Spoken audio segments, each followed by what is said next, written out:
mean, the young people now are so like hypersensitive to anything. I was thinking about the them and the they thing. You know, Yeah. some people identify as a them and the they, which doesn't make any sense to me because they're pluralistic, right? I mean, a them Yeah. refers to more than one person, Yeah. right? And they refers to more than one person. It has to be at least two or more. And so if they're saying they're more than two people, I mean, we know what that is. That's a multiple personality disorder. So maybe now multiple personality disorders become the new them and they, and it's actually acceptable now. And not only that, you have to be protected instead of helped. Maybe. Yeah. We should, like, are we having bloopers? Were you recording this stuff? This was really good to them and they We think. recorded almost everything. We just restarted a bunch. Okay. We're still recording right now. Like, Okay. still on recording. Oh, yeah? You guys let me know when you're officially good. Well, you'll know because I'll say, welcome to the, see, I'll say it again. But save all this stuff. Keep in the little combos before. Yeah, I know. Yeah. So you'll let me know. But you put in a convo that could be in the middle of the show too. I've noticed that. You've taken clips that are like somewhere in the show and put it at the beginning. That's the highlight. It's just Yeah. a little teaser. Yeah. So it doesn't have to be the actual beginning. Well, that's not what I'm talking about. As soon as the podcast starts, you guys might have a little conversation. You're like, all right, well, let me introduce my guys. So there's always that little natural talk that goes in. All right, we've already done that part now. Yeah. You interrupted us. We were having a good conversation. So when we have 1 million followers, we should have a show of bloopers. But just don't put the WN one in there. Right. What does WN stand for, Eli? Wigger. Ah! You set me up on that one. All right. Well, welcome to the Epicist. I'm Doug. This is Eli. Yeah.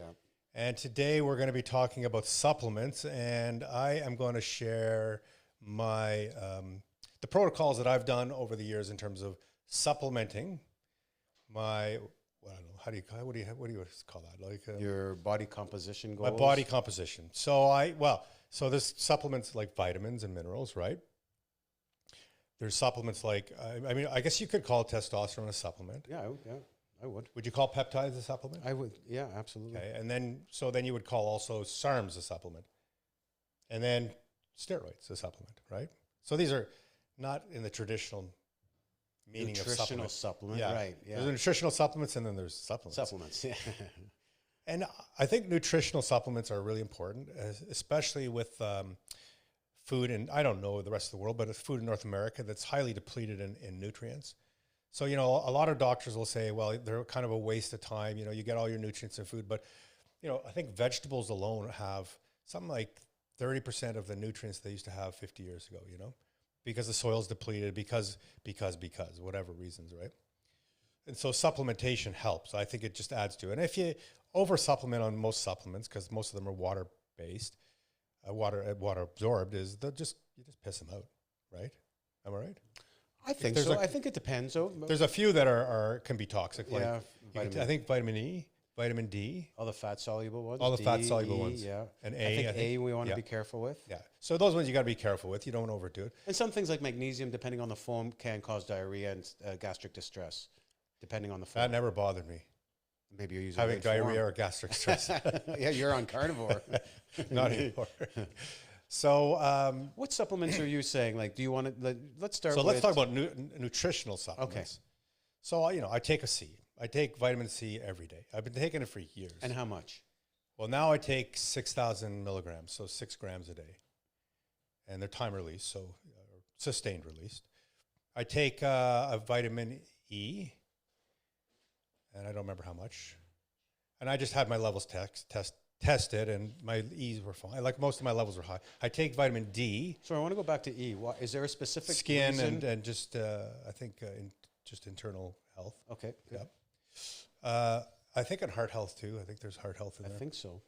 And then D, vitamin D, Yeah. D3, not D1, D3.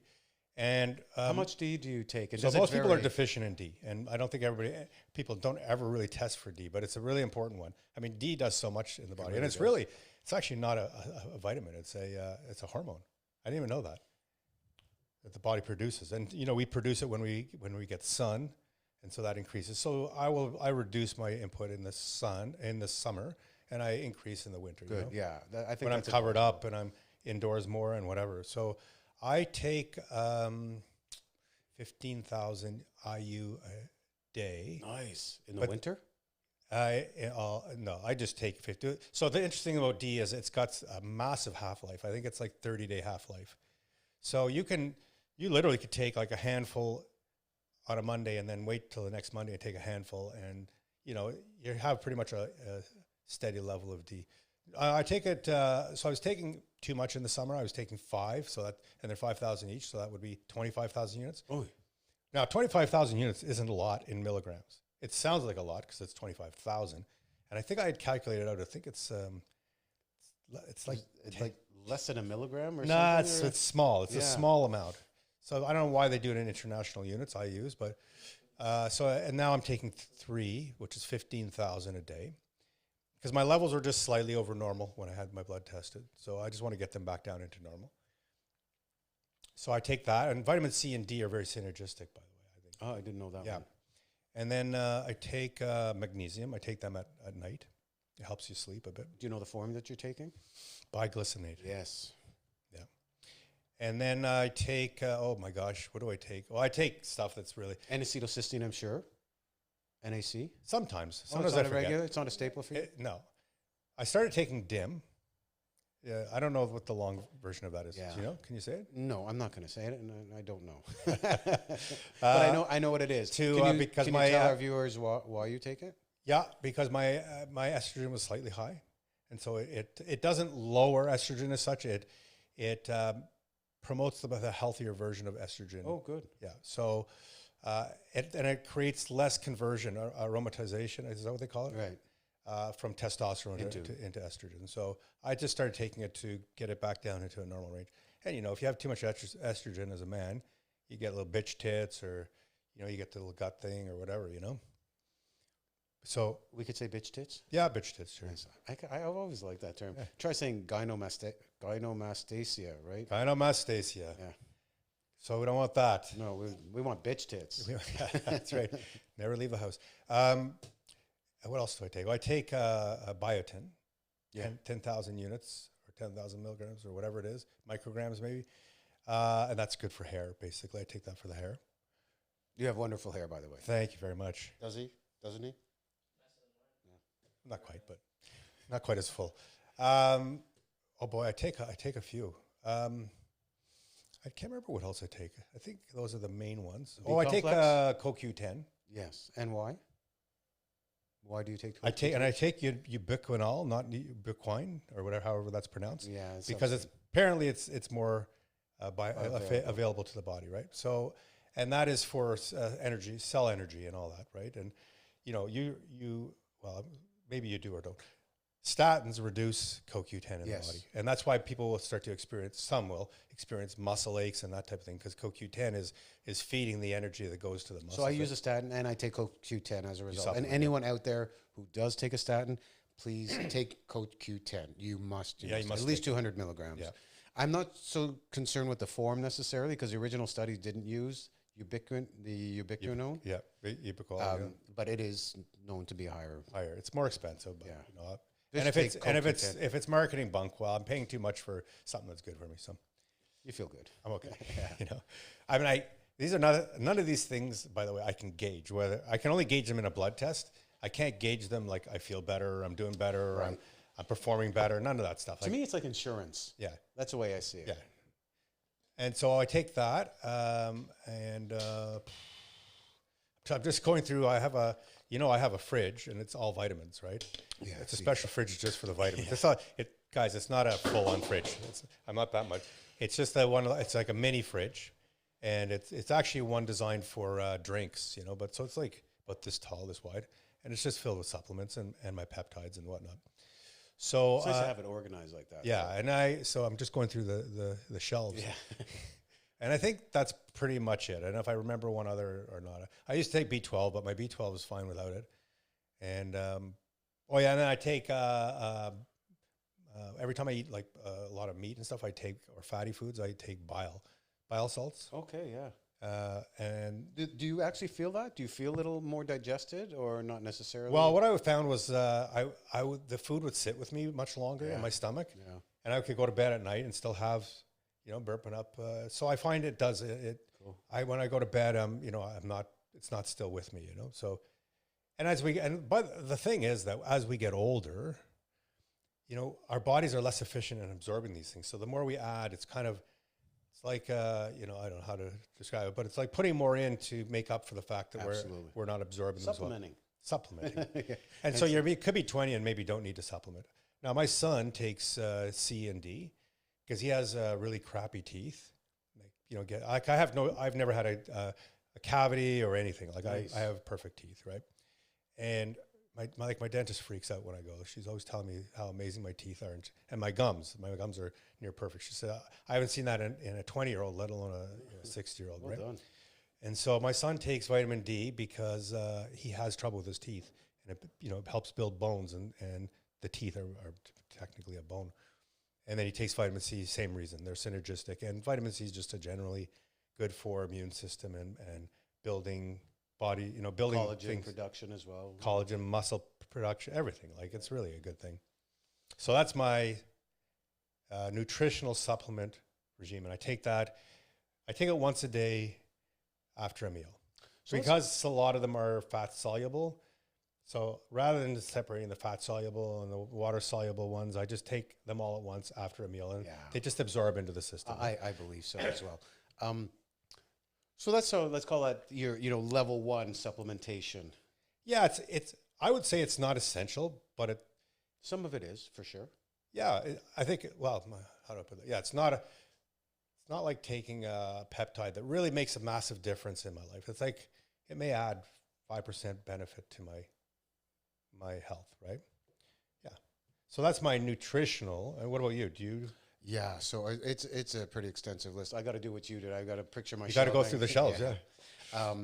Definitely vitamin C, but I take 2,000 milligrams. I was told from a local doctor who's, although he's an MD, but he's also trained with shaman. He's a naturopath. He's just so well rounded. And I heard from him, and another expert that I follow is 2,000 milligrams because the kidney can only handle so much. It beats up. Well, are they sustained released? No, they're just. So mine are sustained. So mine will go into the system over a period of maybe 10 hours, right? So in fact, my system's having to work with less over a period of time. Now, I don't know if you're familiar with, because vitamin C has probably been of the most interest to me for the longest time. No kidding. Yeah. And you know, Dr. Linus Pauling. Yes. He's probably dead now. I don't know. I did his protocol actually. Yeah, and he was big on. He was like a vitamin C guy. He was the vitamin C guru. Yeah. And he said that you will know when you've had enough because you'll reach saturation and get gassy and bloated and diarrhea and all that stuff. And he said that's the point of saturation. He said before that you can take as much as you want. Now maybe it does tax the organs, but my kidneys are fine, so that's a good thing. Yeah. So I'm just erring on the side of caution. But would you take more if they were sustained release? I don't think so. I think it's still. I mean, depends what size is each dose. Like they're 1,000 each. Yeah, so I think it's still getting pummeled through it's still going through the kidneys anyways. No idea whether it's time released or not. So attention, no, probably not. Okay. Probably not. Just it's ingrained in my head, and I got. So 2,000 a day. 2,000 a day. I did do the Linus Pauling. What did he had a Nobel Prize in nutrition, right? Yeah. And he had a protocol. And it was all around the vitamin C thing. It was around vitamin C, and it was 10 grams a day. Yeah. And it didn't do anything on my cholesterol. I was so disheartened by it. Oh, I don't know. But I take a different kind of vitamin C too. You probably take ascorbic acid, right? I take a buffered one, so it's buffered with magnesium, so it's less acidic. I take the whole vitamin C. So ascorbic acid is a component of a whole vitamin C. It's synthesized. It's synthesized. Mine is natural from a fruit. Camu or something like that. I don't remember what the fruit is. Yeah, I know what you mean. So it's the whole vitamin C. So in that case, it's probably less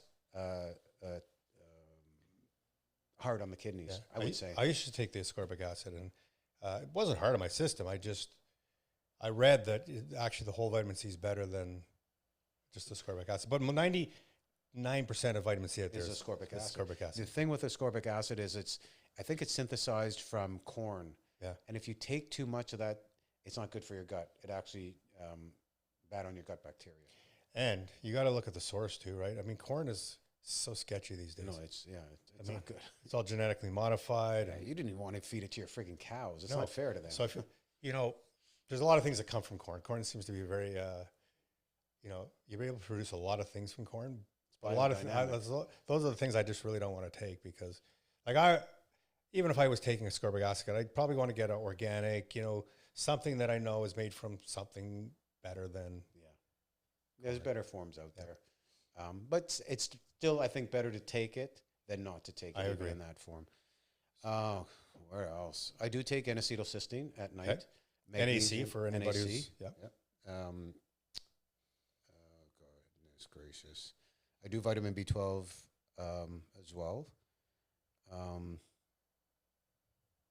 Did I say magnesium? Magnesium at night. Magnesium. How many? How much do magnesium take? I take probably 600 to 800 milligrams at night. Okay. The bioglycinate. Yeah. So there's no gastric distress, no diarrhea, no cramping or anything like that. I take K2, which I think you should take. K2, I ran out, and I haven't bought any since. So it was on your list. It was. I'm glad to hear because that actually promotes the vitamin D not going into the blood system, but going towards the bones. Right? It draws it towards bone building and density and stuff. And actually, that's a good reminder. I got to order some more of that. Niacin. I think I take niacin, and I love because niacin. Of you. I take niacin. Now, a lot. You take the flush version. Yeah, I like that itchiness. I love it. Weird. I love it. That's weird. Eh? We're weird people, though. Yeah. So for the listener, it's there's niacin that's from the B vitamin. What do they call it? No flush niacin. Yeah, right. Now, I don't know what that's good for, but it's certainly not good for cholesterol. But the nice thing about the niacin, the flush version, the raw version, is that it lowers cholesterol. It lowers LDL and increases HDL. It increases HDL as well? Yeah. That's good to know. Yeah. That's really good. So I take that. I take CoQ10 because I am on a statin. I just go down the list. So have you had any, maybe you can answer this after, but have you had any side effects from the statin that you know about? Not that I know. Okay. No muscle aches. Yeah. No muscle weakness. Okay. Dementia, it could be argued. Sometimes I wonder. On this show, I feel like sometimes I do have it. That's right. So no, I'd say no, and I'm just taking it, rolling the dice and taking a chance with it. Where's that shelf of mine? What else do I do at night? I take inositol at night, also for sleep. Glycine. Tell me, I don't know. I've heard of it, but I don't know anything about inositol. And neither do I. Okay. So I got it from a good source. Dr. James D. Nick Antonio, who's big on IG and online. He's a researcher, and he has some great tips. It's one of his protocols for sleep, and because I struggle with sleep, I take it, along with glycine, which is an amino acid. Now, glycine helps to lower your body temperature, which is ultra important for sleep. Mm-hmm. So I take glycine as well at night. Those are. And when you take these, because I know that sometimes you do similar approach to me. You take everything at once, and you really don't know what's working. Have you tried any of these, like for sleep? Have you tried inositol on its own and seeing if that helps, or have you tried glycine and see if that lowers your body temperature? Like, have you tested these out? No. Okay, good. I would sleep. Then I'm not alone. No, you're not alone, and I think many of us. On other things I have, but when it comes to sleep, I just do the shotgun effect. Okay. Because my sleep is so temperamental, I'm not trying to experiment too much. I just, anyway, so no. I think that's, I know that there's more to it, but when I'm on the spot, do we have a moment? Can I think a little bit? No, there's no time to think. No time limit? How long is the show? We're done. I think those are the essentials. I don't take a multi because I take everything separately, I think, the things that I want to take. I think that's pretty well it. Glutamine, which is another amino acid, which I'm a big proponent of for gut health. Is that the one you were going to inject? No. What was I going to inject? I don't know. Carnitine. Oh, that was it. Great for fat mobilization. Yeah. Heart health. Yeah. So I do my own home brew with it. I get the powder. I learned how to mix it and make an injectable out of it. Nice. Glutamine, glycine. Yeah. And you do these every day? Every day, yeah. Once a day? At different times. You break it up throughout the day? Yeah. For the most part, a lot of them are with food. Most of them are in the morning. And then I have my nighttime supplement specific for bedtime. Right. And then because I space out 1,000 milligrams in the morning, I do another 1,000 milligrams of vitamin C in the afternoon just to space that out. I space out my niacin. I take them separately. Yeah. How many do you do? 1,000 milligrams? Twice a day? No. Should I? I do 500. Well, I don't know. I'm doing, I'm doing 4,000 a day. No, 500. No, so I'm doing 1,000 and 1,000. Yeah, I'm doing 2,000 a day. Maybe I'll up it. Yeah. It'll make me more itchy. It's Oh, weird yeah. how much I Not like really. it. I don't think No, so. it I think you just kind of get itchy. Yeah. That's a weird thing. I enjoy it. Weird. I used to hate it. The only thing I don't like is it makes my palate really weird for a moment. Yeah, I didn't notice. Now I'll pay attention to Because that. I do that. I do it in the morning when I have my coffee. Yeah. And so, I'm sitting there and I'm getting itchy, and then the coffee tastes a little funny for a bit. Yeah, And it's the niacin for the most yeah part. it's you nice. think? Yeah. So I think that's pretty well that's my protocol. If I Okay. think of something along the way. So I'll just do it. supplementation of nutrients is we consider valuable, and I think it becomes really more do. valuable the older you get because you absorb less. So let's talk about I'll talk about things I've done over the years. Over and above. So this is Over and let's say, above. These are things, next level supplements. some of them around vanity, some of them around desire to get more muscular, like steroids. And I've never done like hardcore steroids, but I have tried over the years. And I regret, by the way, trying any of those things. Now, Why do you regret it? knowing what I know now, there's a lot of less harmful things that I could have taken that wouldn't have affected my body negatively, So I don't think there's anything that I don't think there's a steroid that doesn't cause what I would consider serious enough side effects. I am. Yeah. Like they all have a negative side to them. They only have one positive side: build muscle, right? Lean muscle, whatever it is, they help you build muscle, and there is no debating that. They help you build muscle, and I'm not encouraging it. I discourage it. I talked to my son about it. I said, because he wants to get bigger. I said, don't ever take steroids.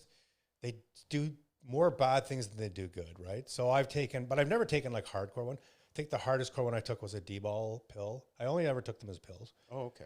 I took Anavar, which is supposed to create lean muscle mass, and it's probably one of the mildest of all the steroids. I've taken Turinabol, which was the one I think that the Germans used back in the games back in the 60s, I think, cool. when they were training their athletes, and they kicked ass. And there's no question that each one of those, to whatever level they were supposed to, increase the muscle mass, and pretty rapidly. The problem is when you stop taking them. Well, there's a lot of things that are problematic. One, when you stop taking them, you start losing that muscle mass. That's not permanent. What a head game that would be. I'd hate that. And that's why I think a lot of bodybuilders get stuck in bodybuilding, because to lose that muscle mass is the whole ego around that. Just think of the food intake, the money it took to get there. Yeah. And that Superman sense that you get from it. Yeah, too. so it increases testosterone for the most part. It does a lot of other things, right? But some steroids, and what's the one that drives men crazy? Like they actually become like almost nutty. Trenbolone. They talk about a Trenbolone sandwich or something. And apparently that drives guys nuts. Like they lose their minds, So when I was on any level of steroids, whether it even be Anavar, but T-ball mostly, and because that was kind of my go-to, is certainly I would have more, tension in my body. I could feel it. Like I would be much more on edge, somebody said something, I'd want to like snap back. Like there was that part that would build up in me. And so really in the end, there was nothing healthy about it. It was strictly for vanity. Can we differentiate? So did you do this before you started testosterone replacement? A long time ago. Well before? Yeah. Can we differentiate? I think it's important to talk about, because a lot of people think TRT, which is testosterone replacement therapy, and using simply testosterone and steroids are one and the same. And not even close. Yeah, so can we talk about that? So I take testosterone at a what do you call it? A therapeutic dose, which is under 200 grams, let's say. So when you say milligrams per liter. therapeutic, that means you're replacing what you once had. Yes. In a sense, right? So as we age, it's men where testosterone declines, and it has a pretty rapid decline over a period. By the time you reach 50, it could be a half, And so what does that affect? We've talked about this. It affects It's worth saying again, though. clarity of mind. It affects body composition. It affects Sex drive. It affects sleep. It affects everything that Heart health as well. yeah. And we have a mic issue here, I think. His name's not Mike. Yeah. but he has issues. That's right. That was good. Bada boom. Another dad Yeah, joke. yeah. Fuck, I'm a dad to a puppy. Yeah. I love her. So, Could I give a shout out to my puppy, sure. Belle? I love you. Thank you.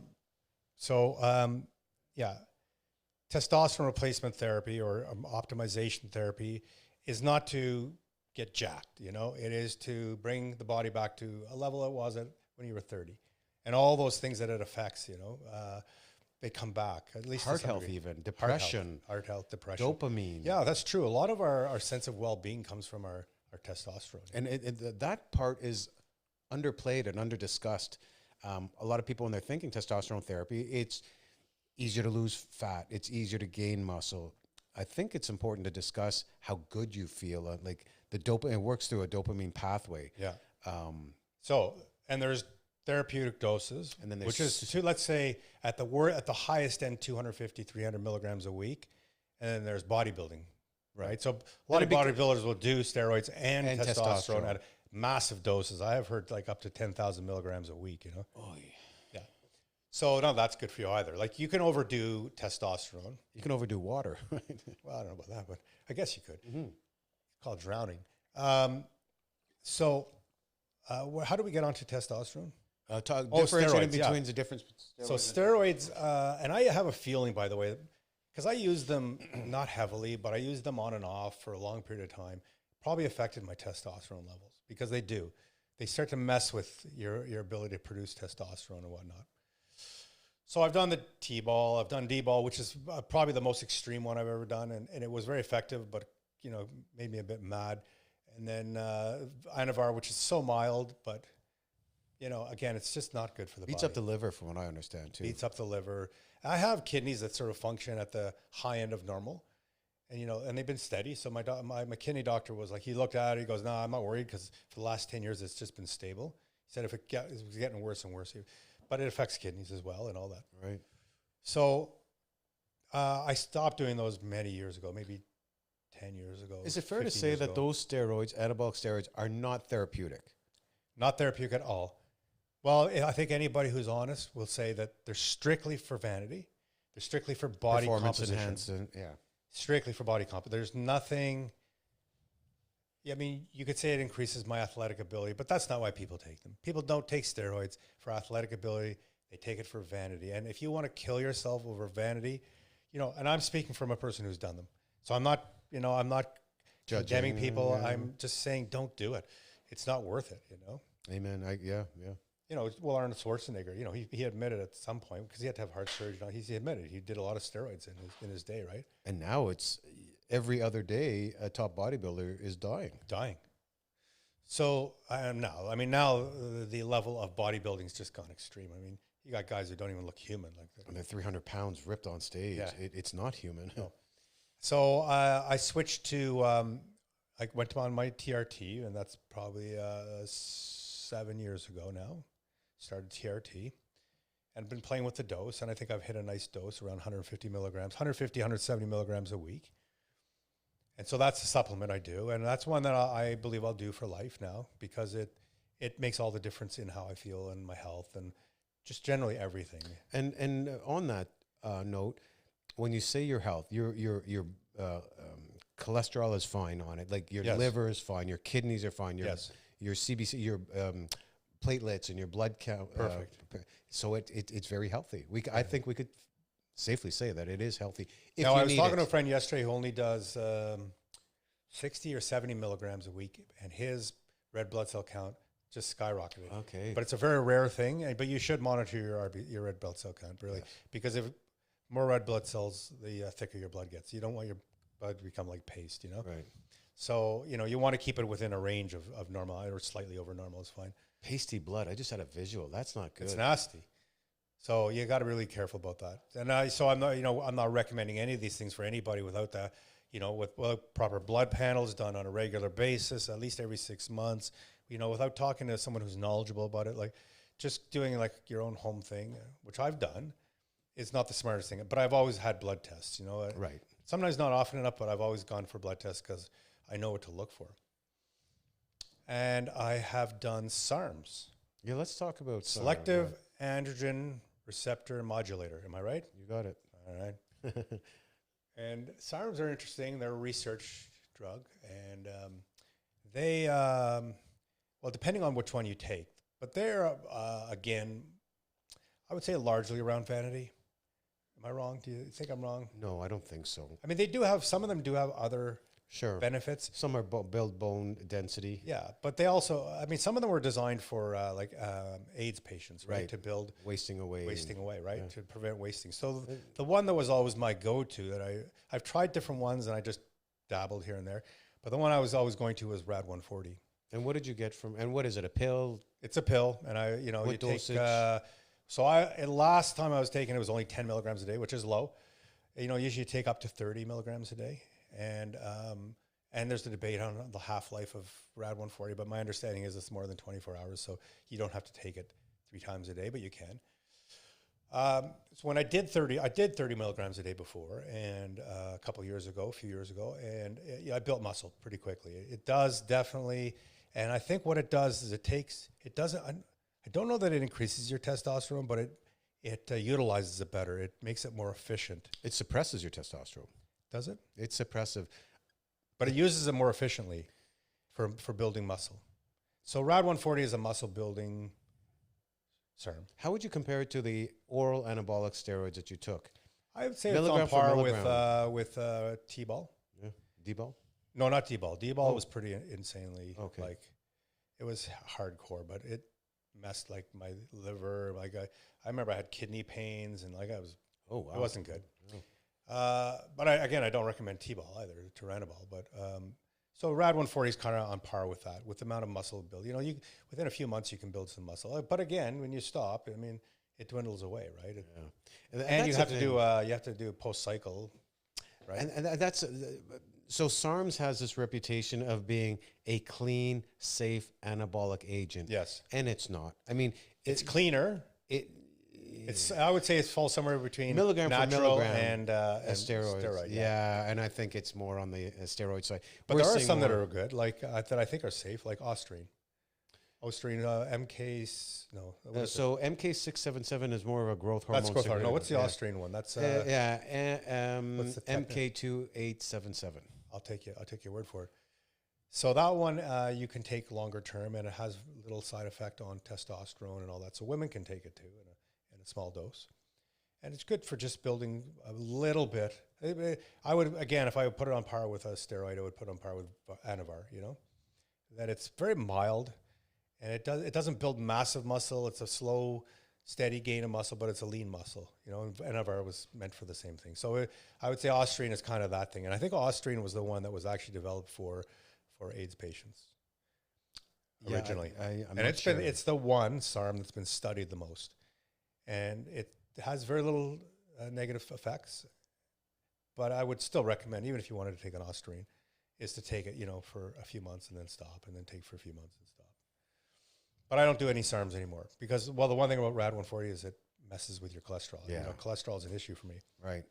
And so I actually was taking a very small dose up until a number of months ago, and I got my I got my cholesterol tested, and it was way high. When you I know we talked about this, when you were taking Rad and your cholesterol went up, was it at 10 or 20 milligrams? 10. Only at 10. 10 a day. I didn't want to get huge. I was just doing it to sort of get what do you get, fuller, like a fuller Yeah. muscle, Dense, But the funny thing is, when I stopped it, nothing changed for me.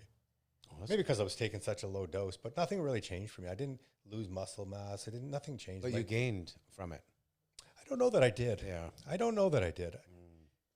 So at that case, At that low point, it's dose, I not don't know that I worth it. did. I was almost maintaining. Yeah, it's just one less thing you could put through your liver and One less kidney. piece of garbage I Yeah. put in my body. Yeah.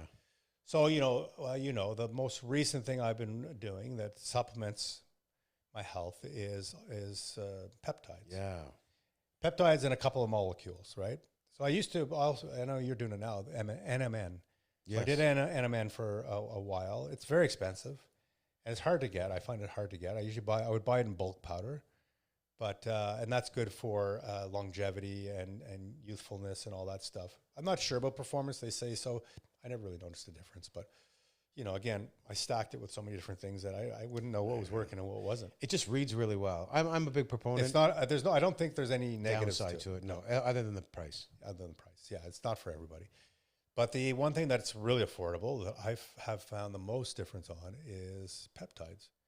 And we've talked about peptides before in another show, and that is, that they're natural to the body. Body produces over 7,000 peptides, and the peptide is just an agent that tells the body to do something. It doesn't do it itself. It's just it's like the boss. Do this, do that. Produce testosterone, produce growth hormone, heal the body or increase your immune system or whatever, right? And so the peptides I do on a daily basis is a combo of BPC 157 and TB 500, which are, did I get that right? You got to, I just want to ask what you'd use it for. For healing. So healing what? Everything internally, or externally, like skin, but mostly internal, like tendons, ligaments, muscles. I've torn my bicep when I was kickboxing. I tore my calf when I was kickboxing. And it kind of goes in. So I do it as a maintenance thing rather. Yeah. You can do it as I think we've injury specific and intensive program to heal that particular injury. But I would say if you're smart, you just do it on an ongoing basis and your body's constantly just looking to repair itself. Yeah. And again, as we get older, we produce less peptides, right? And so we produce less peptides, our body does less things and it's diminishing. So I do PPC TB 500 because the combination is what they call it, the Wolverine stack. Yeah, that's right. Yeah. It pretty much makes me bulletproof, except not. Don't shoot at me. And then I do the thymosin alpha 1, which increases the immune system. And I go a little higher dose on thymosin when I have a cold. It won't stop me from getting a cold, but it'll certainly lower the curve of the cold and shorten the time. I found that as well. So, if a cold was going to go do this, it'll do this, it'll be like a little blip. Like I just had one, it lasted a couple of days and it came and it went. It was so mild, it didn't stop me from going to work or anything. Yeah, I just took extra shots of the thymosin. At this point, before you continue, let's remind our viewers that peptides, they come in a so they come in a little vial. It's white powder. Yeah. And you add bacteriostatic water to it. And, there's a formula to how much you should use. And so you add that amount of water. And then you just draw every day. And it's like a little insulin needle. It just goes under the skin, It's like... Not even a mosquito You don't bite. feel it. I mean, once in a while I feel it because I hit a spot that's really tender. But most of the time you just don't feel it, right? And you just inject it and it's easy and quick. So I also do ghk-cu. Now, ghk-cu we've talked about this before, is so good for so many things, but I take it for a purpose, which is skin. And it promotes elastin and collagen in the skin. So basically, it's more of a vanity thing. That's the truth. I know it does a lot of really good things internally, but it's really good for the skin, and so I take it for that. Some people add it to their Wolverine stack to further, because it does a lot of anti-inflammatory, and it does a lot of internal healing that these BPC and TB does as well. Yeah, and so I do those in the morning. And the only thing about ghk-cu, CO stands for the copper in it, so it's blue, is it burns a little under the skin, So when you inject it, there's a bit of a burning sensation, and that'll last for maybe an hour or two. And some people won't like that. I just got used to it. It's like, it used to bug me. I was like, I got a burning sensation. Now it's like, I got a burning sensation. It's kind of like the niacin. Niacin, yeah. You end up liking whatever, it. I just get used to it. Oh, it's burning. I love it. And I think the last one I do is MOTS-C and microdoses. And MOTS-C promotes ATP production and mitochondria activity, which is a marker for aging, but also just for energy. And again, our ATP and our mitochondria activity slows as we get older. And so I'm just trying to keep up with what I used to be like 30 years ago. And so far so good, right? So far so great. Your training. So those are my morning ones. In the evening, I take one that promotes growth hormone production, and it's better than taking growth hormone. So, you could just take growth hormone. Problem with growth hormone is it has a lot of if you inject it, it has negative effects, and it can reduce your own production. It's cost prohibitive. With CJC 126, and what's the other one? Ipamorelin. 1295. Is it? Okay. That's, you know, I need That's you why I'm around me. here. That's right. It's 1295 and ipamorelin, and I combine those because those together are 10 times more potent than each one on its own. And they tell the body to produce, and I take those at nighttime, tells the body to produce growth hormone. And why do you do it at nighttime? Well, growth hormone can cause you to be sleepy, right? It actually helps with sleep. And our body naturally produces it during the night, right? And it does it in a pulse. So it doesn't do, if you inject growth hormone, you're kind of filling your body with growth hormone. The body doesn't produce it that way. It produces impulses. And it produces it more at one time and less at another time, right? And so I take it when it's supposed to produce it the most, but at nighttime, and it helps me sleep. And I've added recently, just for short term, is the tesamorelin. And tesamorelin also promotes growth hormone, but and I don't know how it works, but the growth hormone focuses, and this was for AIDS patients as well, focuses on the gut, Visceral fat. visceral fat, yeah. And I've been taking it, and, I've like, You noticed you told me. huge difference, like massive. I've only taken it for like a month. I'm going to take it for another 20 days, and then that's my thing for Apparently has great cognitive effects, heart health effects as well. So maybe a lot of these peptides have secondary and can you say thirdary? What's another word for tertiary. Tertiary. Thank you. Many other effects other than what we've talked about, and some of them are as profound as the initial effects. That you get. Absolutely. But typically you get it for the one effect, right? And then you just happen to get some other benefits from it. For sure. Like BPC, I think increases nitric oxide production. Right. I don't take it for that reason, but that's great. Great. Yeah. And MOT-C, many functional doctors use it for weight loss because it increases insulin sensitivity. Insulin sensitivity. So that's my protocol.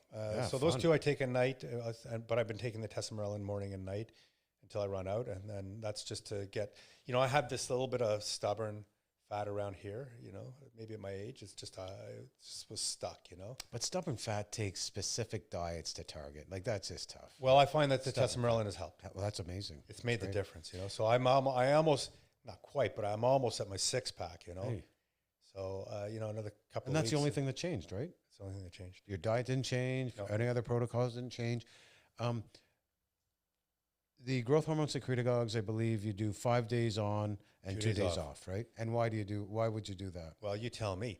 I'm just setting you up to look at it. It's like, cue them up. Yeah. I know, I don't know the technical reason, because the receptors get saturated. Yeah, that's right. And if you do it too much, too long, it just becomes ineffective, I believe, right?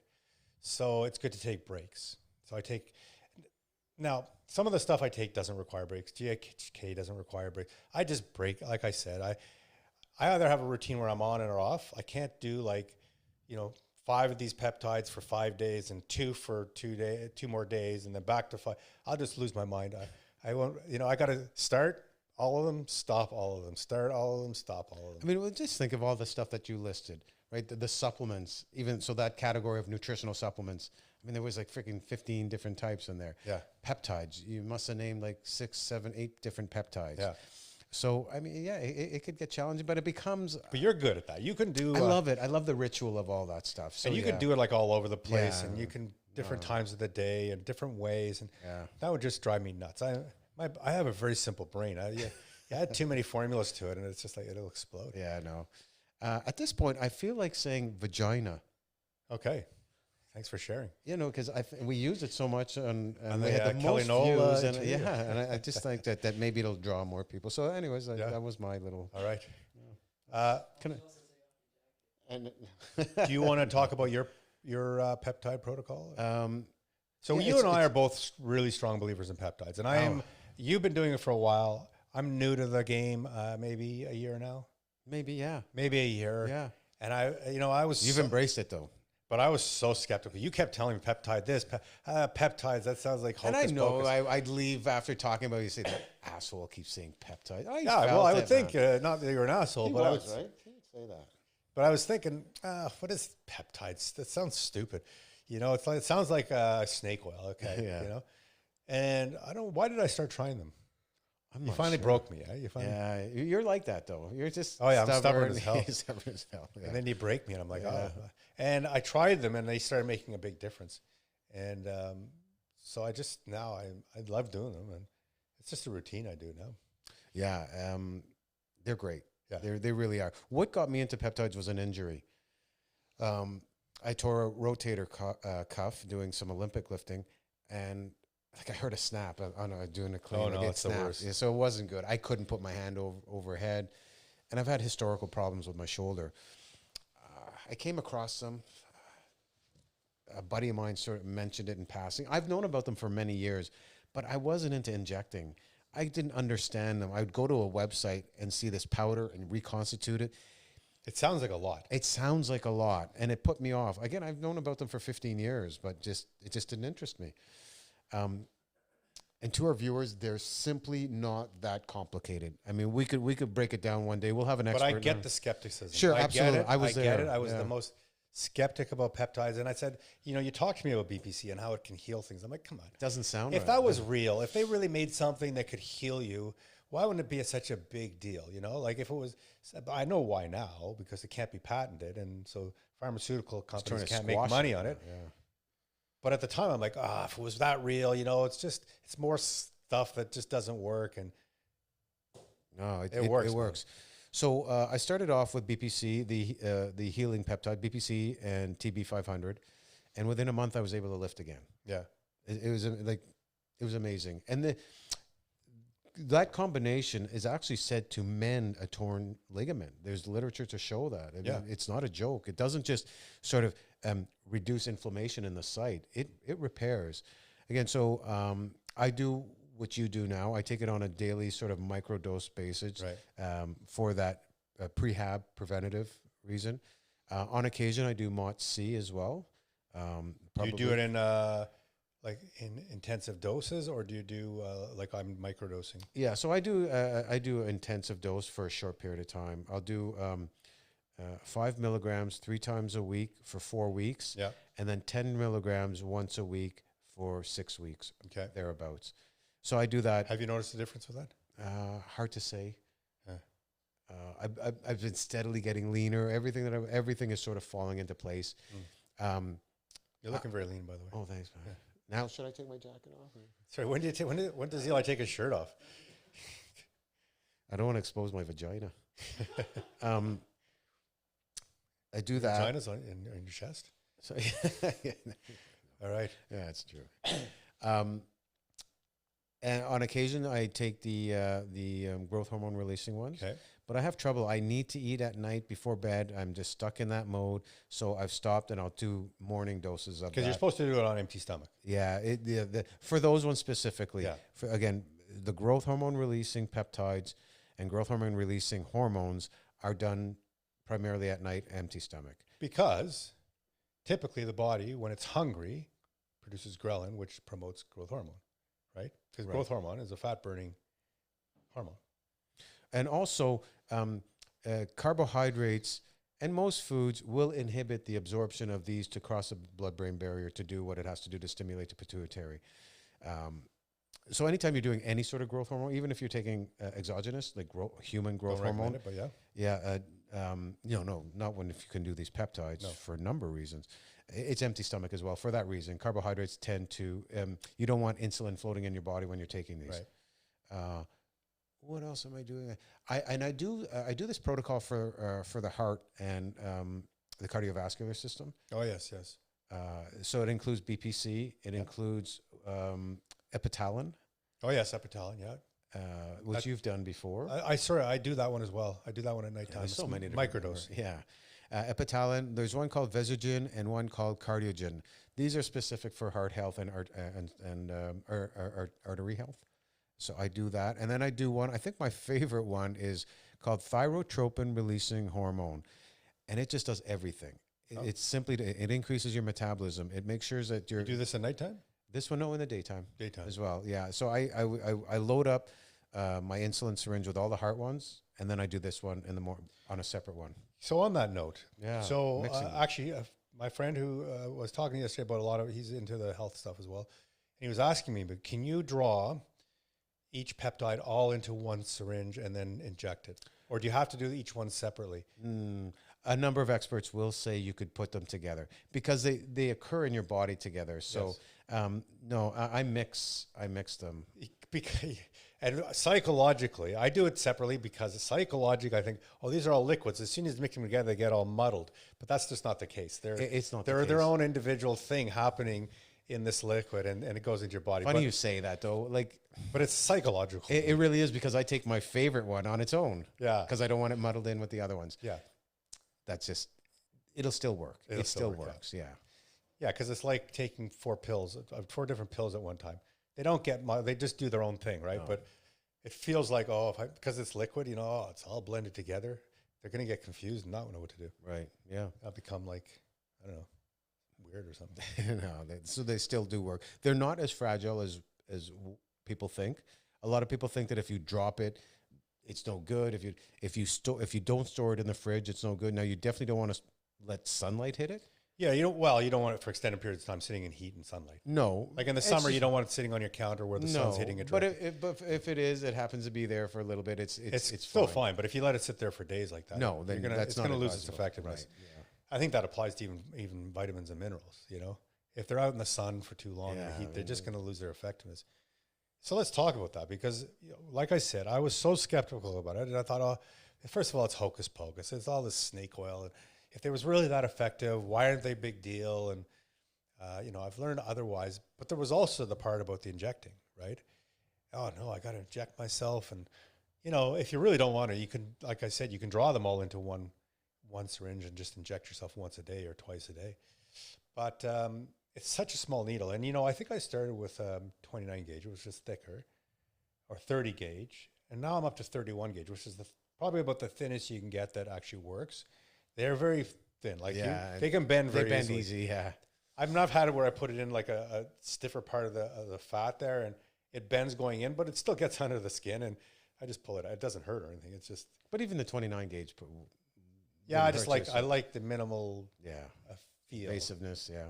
So if you really, and the reconstituting, so you take, you draw, I have a bigger syringe for the reconstituting, because I don't want to pull it through 31 gauge. I just pull it through a 27 gauge or a 25 gauge needle, and then I put that water in the vial, and you can see it just starts to mix, and it's sort of, it can be a little chunky at first, but if you let it sit, it'll just blend. It's clear, yeah. You can swirl it too, right?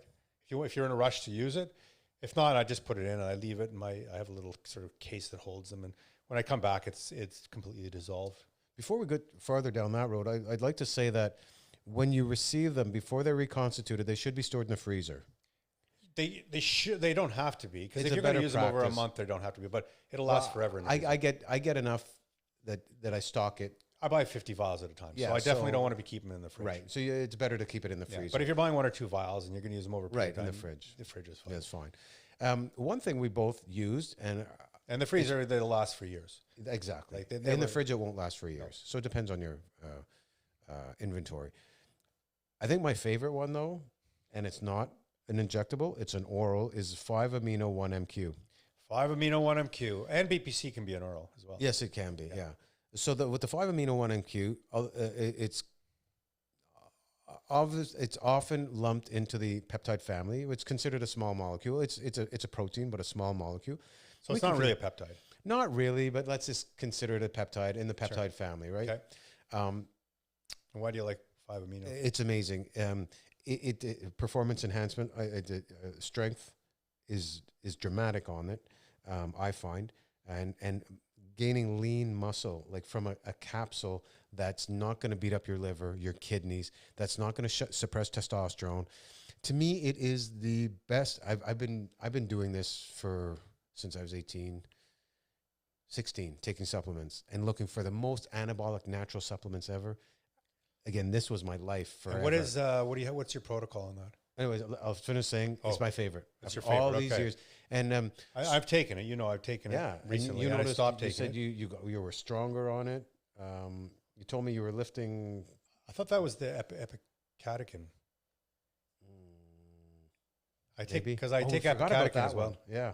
We could talk about that. That's one another pill. Yeah. That's another supplement. Yeah. But for me, it's been, and again, this is decades of playing with all sorts of natural anabolic compounds, herbals, and the like. this one by far. So what is your protocol on it? I take 150 milligrams all at once in the morning. I do it for short cycles, How long? 2-3 weeks maximum. Okay. Couple weeks off and repeat. I can't wait to get back on it. And again. you take the 2 weeks off because it's necessary, or you just feel you want to break from it and come back? There's a few people that I would consider experts knowing this, and they recommend it. Because I did it for like a month straight. Yeah, I think because you get your gains really quick, so they die off quick, and they recommend 2 to 3 weeks on, 2 to 3 weeks off, and then repeat the cycle. Okay. Yeah. So absolute amazing. And you've been doing that how long? Like how long you've been? I've done only 2 cycles of it, and I'm waiting. I can't wait to start my other one again. Okay. Do you take epicatechin? And I got that right, by the way, because Yeah. I call it epicatechin, but you tell me that It's that's wrong. epicatechin, yeah. How you got it? I do. Oh, explain what it is. Again, I don't know. Oh, it's from cocoa. Yeah, it's a natural supplement. It's a natural supplement extract from cocoa, and that's all my knowledge ends. That's where I've run out of information. So it's an oral. It's in a capsule. It's oral, yeah. You say it. You're smarter than me. No, I don't know. It increases nitric I don't oxide. do well as a test. Like I've always failed oral tests. You know? Okay. This one again, real quick, because we could wrap things up pretty soon. Amazing again. I always get really good size on it. Like it's after all these years to be able to develop some muscle. So that's the one I think I got strength from. Probably, yeah. And I still have I've been taking it, and that's one I just keep taking. We should post some names on so people could look these up and then try and find them. That's one I keep taking, and I have insane strength, you know. And I'm not looking for size, but it's good to be able to, you know, not have to worry about what weight I lift. That's right. Yeah, no. Yeah, that's good. I'm glad you brought that up because that's one of my favorites as well. So if we were to, to close out, if we were to, you know, if we go back to the 5 pillars, I think we went from 4 pillars to 5 pillars. What we added? Hydration? Hydration, yeah. I think we... Thanks to Danelle, your wife. Was it my wife? Yeah. I've been trying to put it in there, but you only listen to her. Well, I have to listen to her. Yeah. I don't have to listen to you. No, you don't. So with the 5 pillars, healthy diet, hydration, stress reduction, good sleep and exercise, that's the foundation. I would say that in order of what I would, if I had to choose an order, I would do testosterone on top of that at a therapeutic dosage. When needed, yes. At a therapeutic dosage. Yeah. Then I would add peptides. And then I would add all these other things like epicatechin and 5-amino and maybe, you know, I don't know if there's anything else, but, you know, those are sort of the least of the priority for me. Definitely testosterone is number 1 and definitely peptides. If I had to choose 2, I would take peptides and testosterone and nothing else, you know? Yeah, absolutely. I'd agree with that. Yeah. Because it covers all the pathways. It covers health span. It covers all the pathways of performance, from recovery to muscle growth to strength to body fat reduction. We're good. I have a question before we close out. Do you, well, before I do, if you like what you hear, and you should subscribe, hit the bell so you get notifications. We're posting pretty regular. Send us comments. And if you have comments or questions even, you know, because we're throwing a lot of information around, and we're not doctors, we're not experts, but we're throwing a lot of information. But we know where you can get stuff. So if you have any questions as to sourcing, we've been working hard on it. And we can get information if you have questions about it. So where was I going? Are you going to ask a question? I was going to ask a question. Yeah. And I lost it. Oh, we need a memory friggin' compound. A memory compound, damn it. I don't think it'll work. I've just... Why don't you save that question for next time? Why don't we end off by each of us saying vagina? Vagina? Yeah. Okay. Doesn't it feel good? No. No? Okay. So thanks. I think that was a great discussion. Yeah. Great time. All right. Thank you. I don't like to flex. I'm not a flexer. There's no flexing, yeah. I'll leave in that the summer. Let's leave it in the summer. I'll leave that for my 16-year-old son. It'll be a thumbnail. Yeah. I'll flex for you sometime, Patrick. I know that it's something you want, but all right. You know what? We'll do an Thanks, episode Eli. in our tank tops in the summer. Thank you. So next week, I think we might. Hopefully, the next one we'll have Kelly. Yeah, she was awesome. And our Mark. Yeah. Yeah. We'll have some guests. All right. Yep. Thank you. Take care.